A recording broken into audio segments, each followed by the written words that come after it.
Il y a eu un gros changement de réglementation cette semaine et on a perdu les suspensions interconnectées avant-arrière. Donc les voitures vont devoir pas mal changer par rapport à ce qu'on avait l'habitude et c'est difficile de savoir qui a perdu combien de temps autour. Pour bien comprendre, parce que c'est peut-être un peu technique, Oui, Antoine.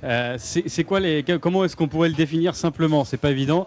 Cette donnée technique, comment est-ce qu'on pourrait dire ce qui va changer finalement? Ce qui va changer, c'est, sans être trop technique, c'est assez compliqué, mais c'est les hauteurs de caisse de voiture, c'est-à-dire la distance entre le sol et le fond plat. Et plus cette distance est petite, plus la voiture génère d'appui aérodynamique.